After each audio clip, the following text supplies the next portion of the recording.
Thank you, UPTCon.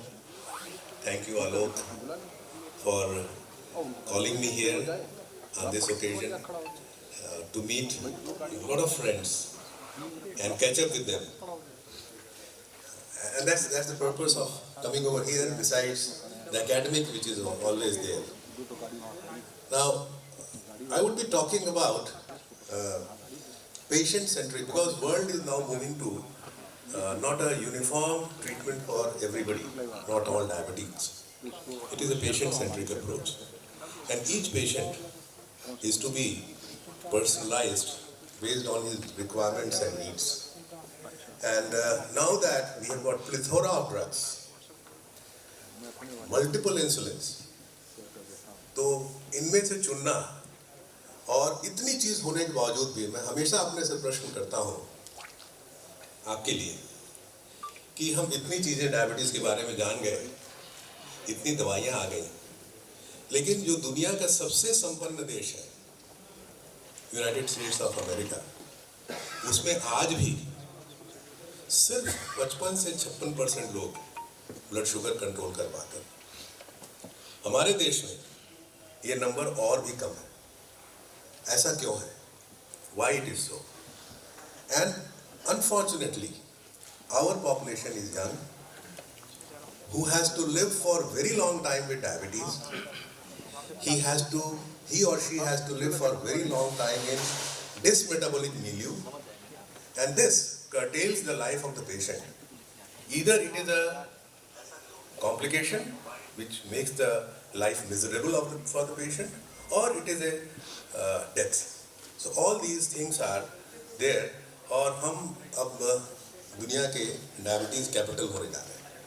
So these are the things which need to ponder about, and how to curb this meanness of diabetes is a challenge. Now, we have very few Indian studies. Unfortunately, we are not in research, we are in treatment. And we have got very few Indian studies, and this is one snapshot view of what we are in India. How is the diabetes practice? And 6,000 patients with a duration of diabetes of more than 2 years, with a glycosylated hemoglobin, who were on 2 oral anti-diabetic drugs at least, were followed up for 3 years to look at what is the inadequacy in the treatment. And what did you find? इसमें वो है क्या? Pointer, or should I make it a pointer? Pointer तो भाई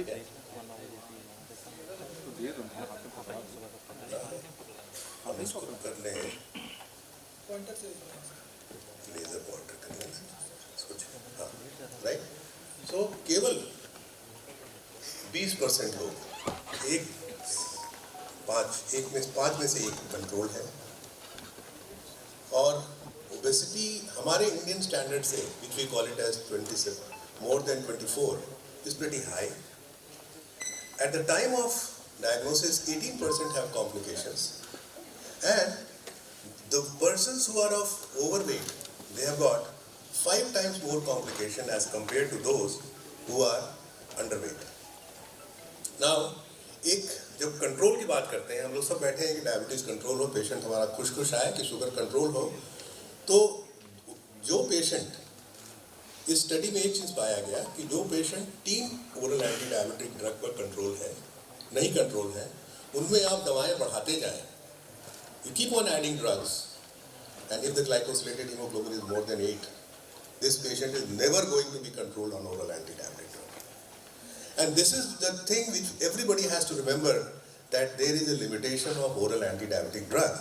And whenever you feel that oral anti-diabetic drugs are likely to fail, you have to switch on to insulin.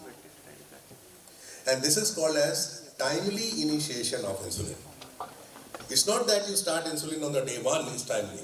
When you anticipate that the treatment is going to fail, and then you start insulin, this is called as timely initiation of insulin. Timely initiation and up titration of insulin so that the patient achieves normal glycemia. That's very, very important. That is the key word we have to remember.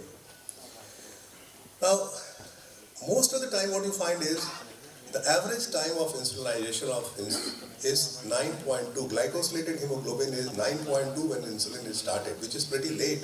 And patient had spent a lot of time in hyperglycemia. So, and we know that the only drug which can achieve any level of control is insulin, none other drug, the most potent anti-diabetic drug. Now, if you are to prescribe insulin, what are the things you are looking for? You look for the efficacy. The insulin has to be effective.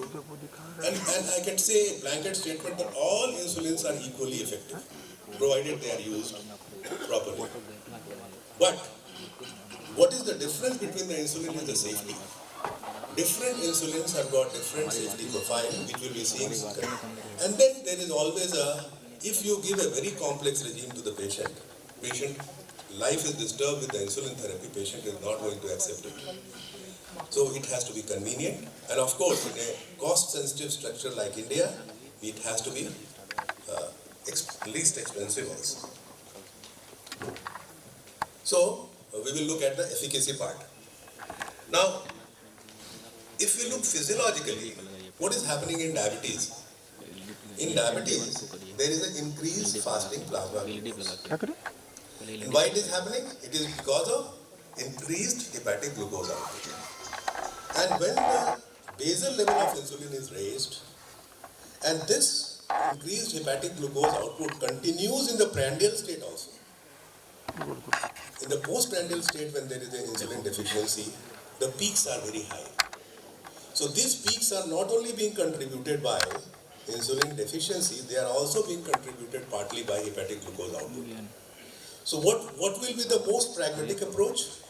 So what you find in a non-diabetic, the delta between the fasting and PP is 40.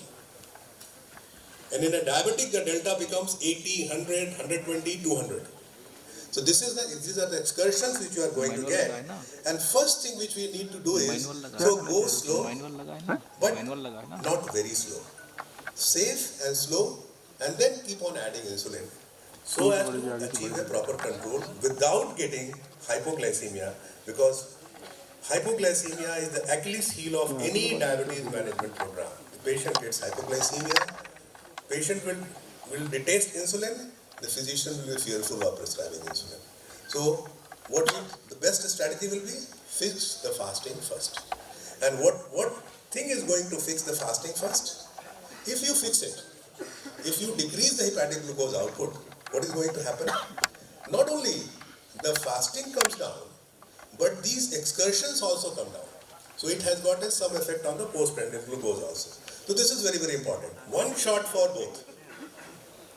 Now, so if you're looking at that, basal insulin, if you give basal insulin in a patient whose glycosylated hemoglobin is 8, and if you control it to 7.7, there is a significant reduction in fasting, as well as there is a significant reduction in the postprandial hyperglycemia. So mere control of fasting glucose by adding a safe insulin to decrease the hepatic glucose output. Now, if you are looking for a premix, which most of us prescribe, what is going to happen? You are trying to hit two birds with one stone. And this is very, very difficult. You are giving two shots and you're trying to hit both fasting and postprandial. And in this process, what happens? Either fasting, in attempt to control fasting, your postprandial goes down, or if the fasting is high, your postprandial also goes down. So this is a big problem. So why do that? And it has been seen that patients who are using human premix, they have got, if you attempt to increase the dose, they get hypoglycemia, and usually in a safe dose there is 25% less control as compared to a basal insulin. Now if you are using a modern basal insulin, which you say, along with a mixture of aspart, again you get a similar control, but at what cost? You get at the cost of hypoglycemia. So this has been shown in the study. Wherever you use a mixed insulin and trying to titrate the fasting dose, you will always land up in nocturnal hypoglycemia. And this has been shown studies after studies, whether it is a premix or biased or a deep butyl. So hypoglycemia is always when you're using two insulin in combination. Now again, if the patient gets hypoglycemia, what does he do? He does a defensive eating. And this defensive eating leads to weight gain. So the patient tends to gain weight if he is chasing the blood sugar. So as compared to a mixture insulin, there is 35% reduction, less weight gain, and as compared to even the best mixture of insulin, a long-acting designer insulin along with a rapid, you get a lesser weight gain. Adherence. Now the biggest thing is adherence. Patient starts the treatment and he adheres to the treatment. And how long the patient is going to adhere to the treatment. There was a wonderful study, it's not here, in Germany. People who were taking premix and they were fed up of the excursions. They said that I'm going to take basal insulin. And this is a study, you cannot call it as a trial, but it was published. What was seen that those patients who switched on from premix twice or thrice daily to oral anti-diabetic drug with basal, the glycosylated hemoglobin came down and there was a greater retention. So this is the thing that when you are using a premix, there is a problem. So adherence is always a problem. It's not that you are prescribing insulin. You are trying to see how long the patient is adhering. And it is so easy to start a basal insulin. What do? You have to give the patient one prick and ask the patient to titrate the dose. You start with a dose of around, we play on the safer side, on the lower side, 0.2 unit per kg body weight. The patient is obese, the blood sugar is very high, you can use 0.3 unit per kg body weight. And in the hospital, if the patient is there, you can do a forced titration when the patient is front of your eyes. Otherwise, and ask the patient to titrate the dose of insulin based on the fasting blood glucose. As self-monitoring of blood glucose and a single shot of insulin will fix the fasting. So, and titrate every third day, twice in a week, or sometimes you say that 3 average values you have to take. And what you find that what is the patient level of satisfaction when they are using? Those patients who were on, this is a Chinese study, who were on premix, and at the end of study, when they were switched on to basal, their satisfaction was more with basal, from 18% to 30%. So insulin satisfaction was pretty high with the use of single dose of insulin, and convenience result in better persistence. You should also note that the patient should persist on insulin. It is not that you prescribe the insulin. The persistence was always greater with the premix. And this is the key to success of any diabetes management program. You should prescribe the patient a treatment which the patient takes and he persists on that. And then if it becomes sustainable, the patient has got a long duration of control, it is further better. So this is the, now that cost, let us talk about the cost. Since that now it is in the Drug Control Act, the only insulin, long-acting insulin which has come in the Drug Control Act is glargine, because DCGI has thought that this is the gold standard. And other insulin do not have much advantage over glargine, and which is the cheapest insulin. Now the price has been tagged. All the companies will be providing insulin to you at the same cost. And what you find is, as compared to old MRP, which was around 800, it is now 641. And as compared to innovator, glargine, this is the cartridge. The cost has come down drastically. And if you are using the help of OADs, the dose of basal insulin is less. Now, if you are looking at the cost, comparing the cost of glargine with premix, there is a 20% reduction if you are using cartridges. And if you are using other analogs insulin, glargine is still the cheapest one. So what we try to see is, if there is no additional advantage of other insulin, or there is disadvantage, there is no purpose in adopting for a newer insulin, because of cost of the. So what we find that it is effective, it is safe, it has got lesser hypoglycemia, patient can titrate it. It is convenient because patient can titrate. You are delegating the treatment to the patient hand, and the cost is now come down drastically. Our country is providing the cheapest insulin in the world. Now, importance of optimizing is not only that you start insulin. What we forget is we start and then we optimize. Optimize to bring down the glycosylated hemoglobin to normal. That should be the target. So a simple thing is that if you are treating the patient, ask the patient to bring his blood sugar to around 100 to 120 fasting. Don't do anything. 3 months down the line, you do a glycosylated hemoglobin. And if the glycosylated hemoglobin is less than 7, don't do anything. And if the patient doesn't get hypoglycemia, don't chase postprandial. Because we know from observation that if the basal is controlled and glycosylated hemoglobin is less than 7 and patient is not getting hypoglycemia, probably the blood sugar is, postprandial is also controlled. Now if the postprandial is more than 7, when fasting is controlled, then you start looking for the prandial peaks. So you don't have to do much. So this is a very simple algorithm and you have to up titrate. Do I have time? Time बताया नहीं हमको इसलिए. So what is most important in insulin therapy is titration. And studies have shown that the first 12 weeks are very very crucial.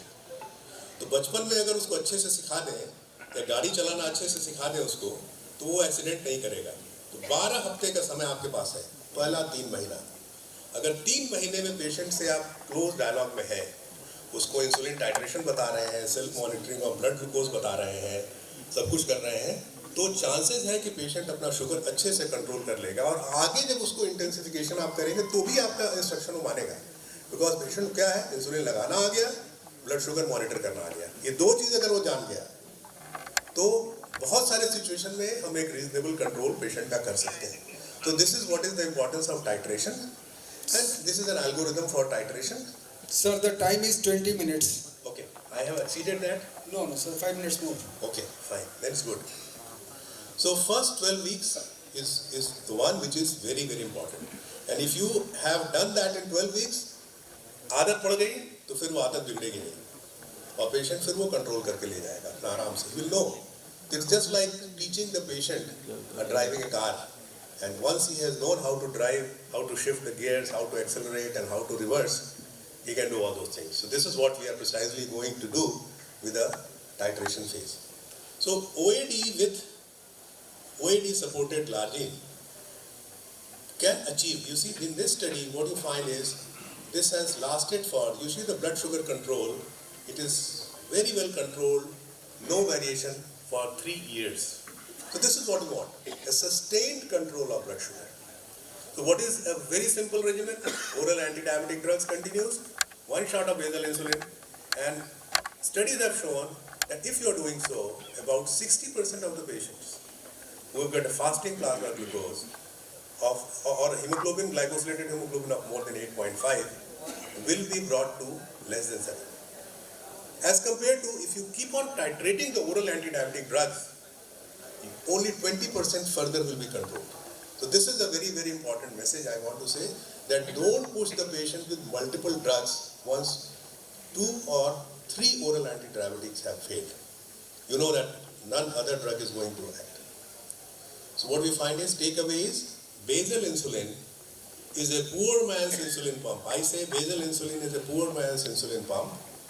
It is very convenient, and if you are having so many designer insulins with little difference between all, choose the cheapest one and the safest one. So that's what probably glargine has stood the test of time, and now that it has become cheap and it has become, that is why it has become a gold standard, even as much as glycosylated hemoglobin of more than 9.5, glargine alone will be able to bring down blood sugar in a substantial number of patients, and the patient will be able to achieve the goal. What is more important is, once you start the insulin, don't stop at it. Either up titrate or down titrate based on the fasting plasma glucose. And this message has to be taught to the patient very explicitly, because the patient thinks that एक बार लगाया insulin तो वही लगाते जाए. Titration and titration. Initiation and titration. If you are expert in that, you have made your patient expert in that, your job is done. I think that was the last. Thank you so much for patient hearing. Excellent oration, focusing the initiation and treatment, a better choice for insulin therapy by basal insulins. Now the session is open for question. 2 or 3 questions we can take. Any queries? Sir, I've got a question. Which basal insulin is to be used in pregnancy? That's a very wonderful question, and I was anticipating the audience to have, like insulin, if you look at it, the more insulin is analog, there are two chances. One is the antigenicity, another is its action on the GLP receptor agonist, IGF-1 receptor, sorry. Now, if the glargine has got a more action on, and that was the big problem. It was always thought that, and you know, whenever you are looking for a drug in pregnancy, no trial can be done with any drug on pregnancy. तो pregnancy में safety आज भी किसी भी drug का pregnancy में safety category B है, कभी कैटेगरी ए नहीं हो सकता, क्योंकि आप ट्रायल नहीं करते. ट्रायल कैसे आता है इसका? आपने गलती से मरीज को दे दिया, वो पेशेंट प्रेग्नेंट हो गई, प्रेगनेंसी भर उसने कंटिन्यू कर लिया और उसके रिजल्ट ठीक आए. इस तरह के डेटा जब कोलेट होते रहते हैं, जब ढेर सारे डेटा कोलेट हो जाते हैं, तब आप रेट्रोस्पेक्टिवली जाते हैं और देखते हैं कि नहीं ये तो सेफ था, तब आप उसको करते हैं. इस सेंस में detemir was the one which is almost like an insulin. इसको खाली एक कैरियर इसका दूसरा है. It's the same insulin. Glargine has got a problem, but now we have got data on 1,000 pregnant ladies with glargine, and consequently, glargine is also now safe in pregnancy. So, detamir, if you are very stickler to the rules, glargine can be given because now we have got sufficient data, but still it is category C.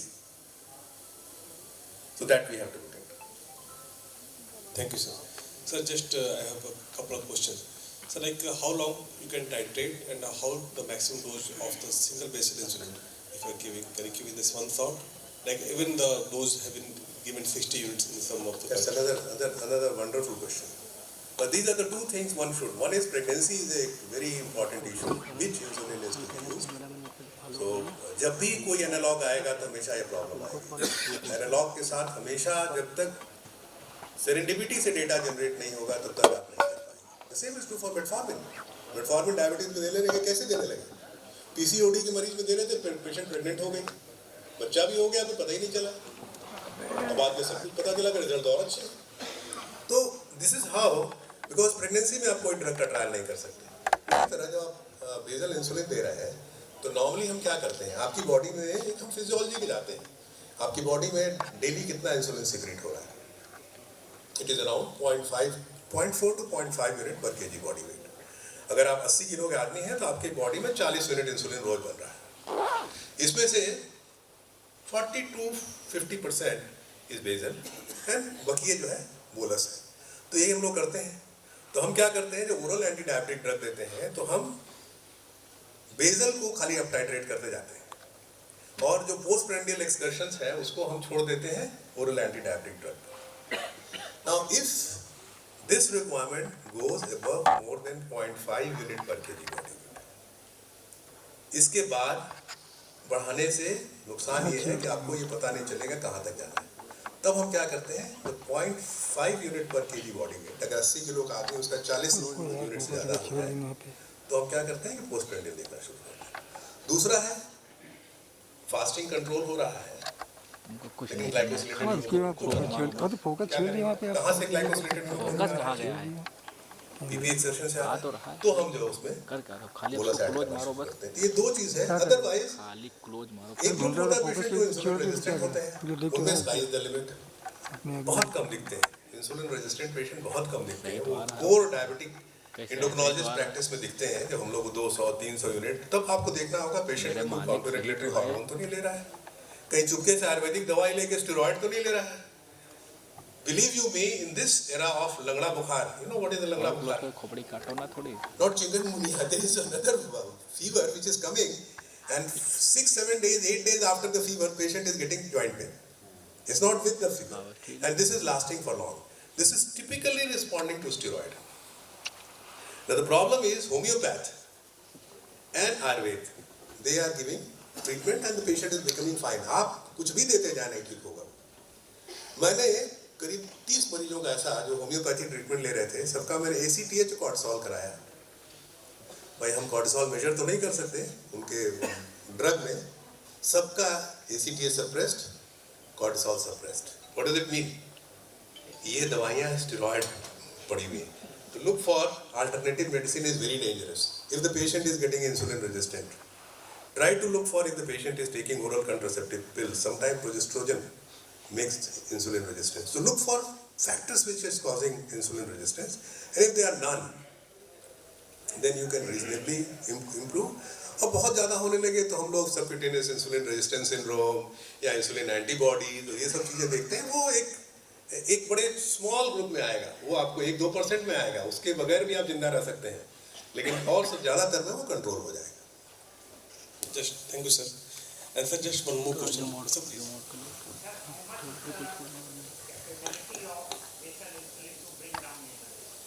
To what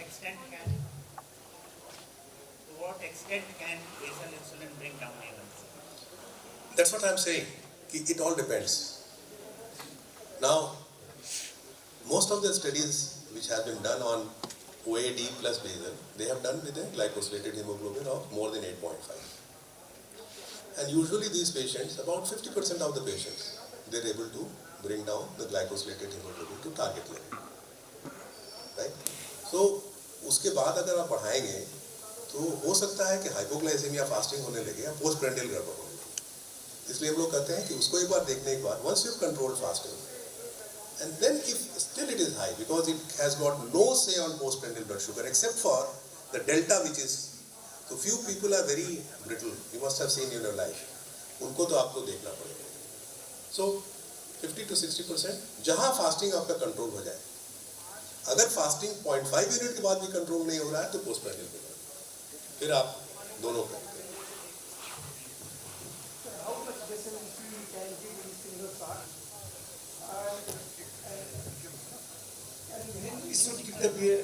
The BT dose.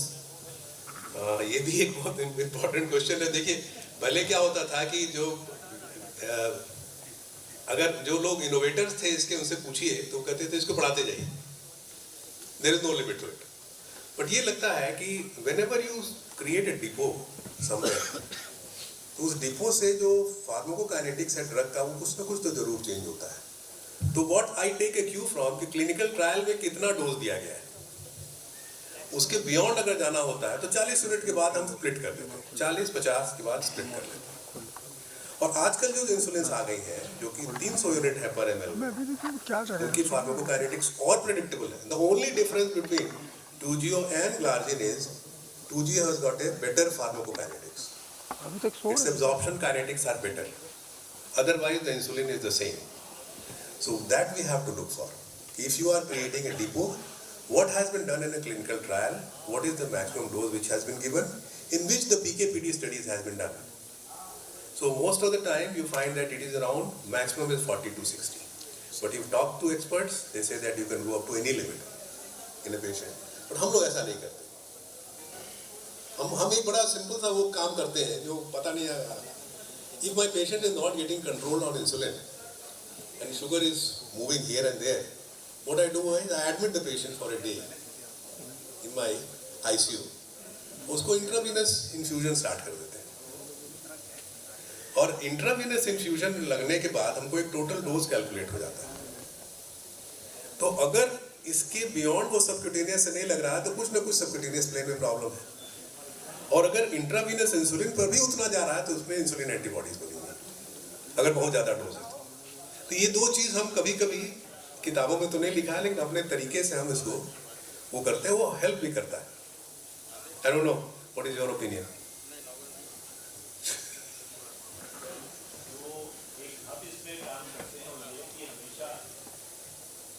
देखने की कोशिश करें कि patient कैसे ले रहा है. तो एक काम तो यह है कि हम इंसुलिन चेंज ही करें. Many times patient is not storing insulin properly. Yeah. So number one, वो तो ठीक है. ask him to change the vial. Number two, demonstrate how one is taking. ठीक है. So when these things are taken care of, this is a unique thing which we have told us. मैं ऐसा करता हूँ and I find it to be helpful because we don't have a scenario where we routinely order for insulin antibodies or look for subcutaneous insulin injections and other subcutaneous insulin infusions. तो वो पता नहीं चलता है ना.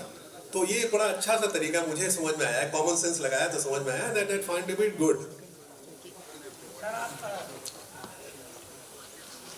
Thank you, sir. We are running out of the time, sir. Okay, sir. We will discuss on at the dinner time. What is your order? Thank you. So nice of you Thank you, sir. for excellent oration.